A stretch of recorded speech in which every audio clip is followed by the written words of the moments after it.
All right. Welcome back, everyone, and hope you have managed to grab a quick coffee and energized for the next 40 minutes before we go to lunch. So this morning we heard about how smart is helping technology is helping our cities to get smarter, and circular economy is the direction in which we should be heading at. We started with learning about design and design for a restorative and regenerative system. But most of all, we started off with the European level on one end and the city on the other. Now, the next two speakers will be talking and introducing the topic of a circular economy and what they do and have done at this much more sort of on a regional, if not even on a country level, depending on who in the UK you ask. But first, to start us off, I'd like to introduce Francois Burnett from the General Secretary of the Association for Cities and Regions for Recycling. Francois?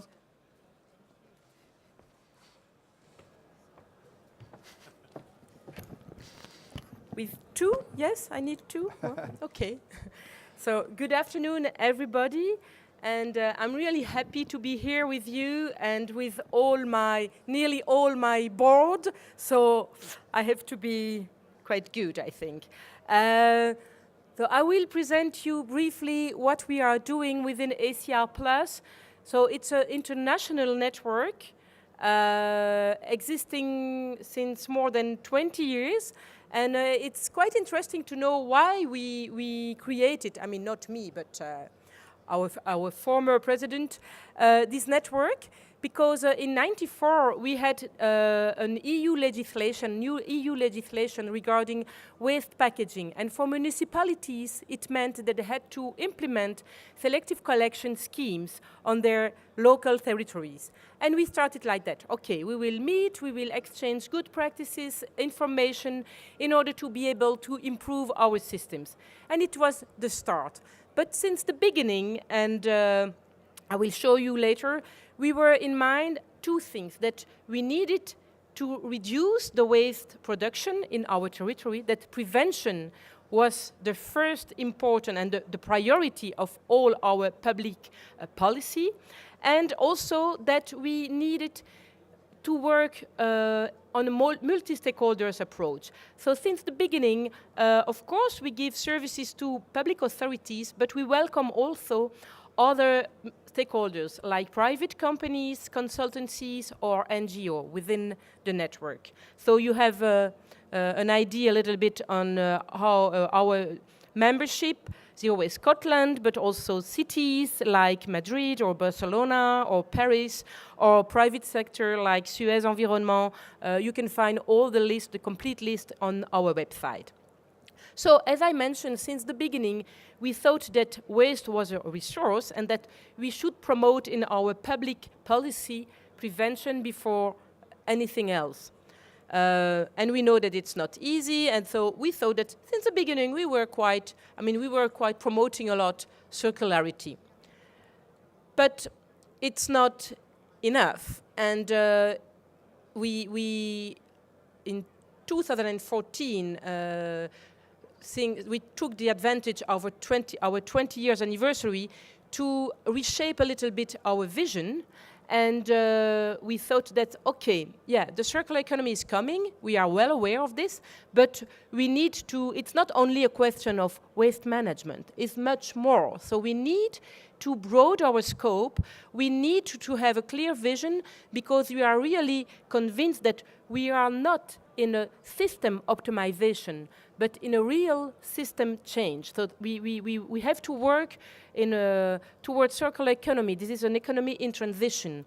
And so we promoted multi-stakeholders approach, governance, of course, with this multi-R approach, as we always mention for this circularity, closing the loop approach, but also with an important criteria, that when it's possible, we have to promote the local aspects, because like that, you have less environmental impact normally, because you have less transport, and etc. And you boost your local economy. So normally, you should create jobs locally by thinking locally. we are not dreamer, so we know that sometimes it's not possible. But when it is possible, always promote the short circle. And we try to promote at local and regional level. Why local and regional? Because we work as an international network, and so you know that national legislation is not always the same, even if we have an EU umbrella. In some member states, region have more competencies, in other less. It depends a little bit how they have administratively structured. That's why we have always with us local and regional authorities. And we try to convince them, and with our members, they are convinced that they can work a lot, and they are a key actor for the circular economy, because they are a little bit in the middle. You have the producer side, you have the consumer side, and the public authorities, they have to find a balance between both. Because, of course, they speak to citizens, but they have also to be sure that there is economic activity on their territory. And for that, we work on different levels, on the supply side and on the demand side. Demand side, of course, the behavior change, and you have a lot of instruments in your hand as local authorities that you can work with in order to boost a change in behavior. And a very, very important instrument is public procurement. At EU level, the GDP is more or less 20% of made by public procurement. So if you promote green products or certain services instead of owning products, you can boost certain new business model, new products, and like that you can also be an example for your citizens, for all your administration, for also the private sector working on your territory. On the supply side, infrastructure. I was speaking last week in Rimini with EU official, and we know that, well, I told you the beginning of the story of ACR Plus, the selective collection. We know that it's one of an important element in order to be circular, that we are aware that we have resources in hand. But it's linked to also to a well-shaped infrastructure environment on your territory. So you need to have the good infrastructure in order to be sure that you won't put everything in landfill or in incineration, and that you won't have enough equipment for recycling what you had collected. Eco-park and reuse park, and also to promote this trend. Let's say that it's not, you don't need always to have new products, you don't need always to own products, are very important. Fiscal and economic instruments. At local level, you can do already a lot by local taxes and also by subsidizing certain kind of activities. Regulation, because unfortunately we need a strong legal framework. So, taking in mind this philosophy and this vision, as I mentioned before, 2 years ago, we decided to create the Circular Europe Network in order to help our members, so local and regional authorities, to implement circular economy strategy on their territory. And for that, we thought that it was a good idea to start with the front runners. So you see among our the members who decided to create this network and to boost the others. And I'm really happy to have with me today Zero Waste Scotland, Lipor for Porto, Paris and Catalonia and Barcelona. But we have also other working together in order to convince the other members and to develop best practices, and practices then can be duplicated in other territories. We try to cooperate with national networks because, of course, the legal framework is always important, and you have national specificities for that, and you have also cultural and socio-economic national context. So it's interesting also to be in touch with this national platform. And so for that, we have already with us foundation in Spain, in Portugal, in France, in Italy, in Hungary, and in Belgium. We have an advisory committee because we cannot do everything on the same time. So we try to work step by priorities. And for example, last year, and this year we work on sustainable food. And for that reason, we had some advisory services from Unilever and other, let's say, interesting stakeholders. We try also to have with us NGOs like Environmental Bureau, European Environmental Bureau, and University College of London, who comes often to our events to explain a little bit what is circular economy and how we have to implement it on local level. And of course, because it's always a question of political will, we have also politicians and political persons, let's say, supporting our initiative. The first one was Janek Potočnik, because we didn't wait for the new commission to create our Circular Europe network. So what do we do for helping cities and regions? We try to connect experts. We provide tools. We have among other, a website with different fact sheets. We offer webinars and physical meetings also and conferences. And we really try to build capacities because it's a little bit a general trend in Europe, unfortunately. You know that administration and public authorities are quite in crisis. And so they cut in their budget, and especially on human resources.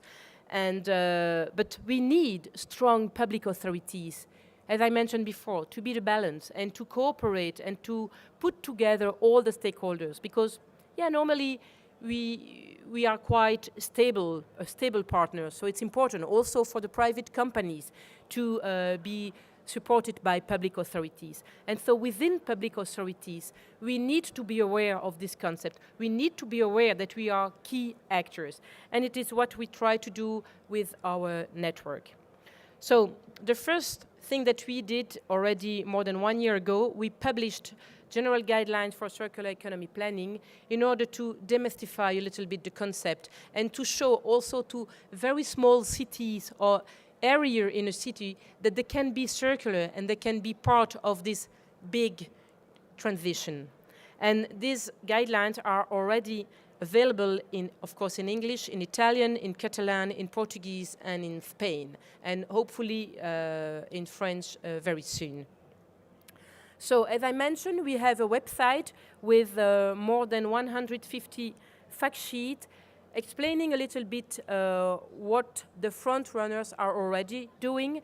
So not only on governance, so we have some fact sheets explaining a little bit how they organize their circular economy strategy. For example, in Brussels, they publish in March their regional strategy for circular economy for the city, and they did it together, the Ministry of Environment and the Ministry of Economics. And they tried to build up an independent body gathering all the private and public actors on the territory. So this is one of the fact sheets we propose, and so you can maybe duplicate, or it could be inspiring for your own actions.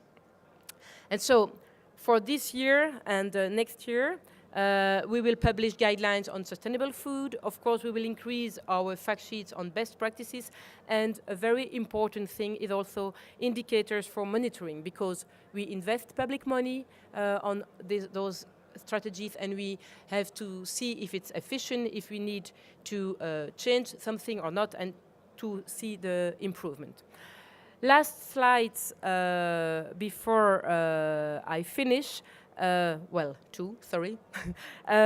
Yes, we try also to have this European platform of networks. now it's like a little bit like mushrooms, you know. Circular economy is everywhere, and we still believe that if we are together, we are stronger. So we would like to create this European platform among the different platforms in order to exchange information, best practices, and also to collaborate in a constructive way.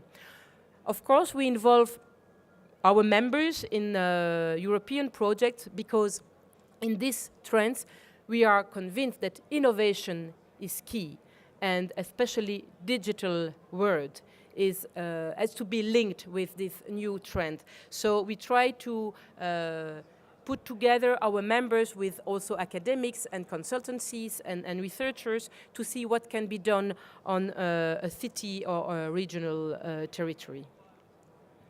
So I will finish with this because it's a very emblematic project that we have been dealing with since 2009 with different stakeholders, and especially I would like to thank the Catalan region and the Catalan Waste Agency because they are very strong pushing for this project. It's a life-proof project, and it's an awareness-raising project, so a communication project. But we think that it's really important to still educate people, but not only citizens, but different targets, audience targets, so also business, etc., to be aware that they can really close the loop, and this something that can be of gain for everybody. And the 2016 edition is the last week of November, so you are welcome to participate.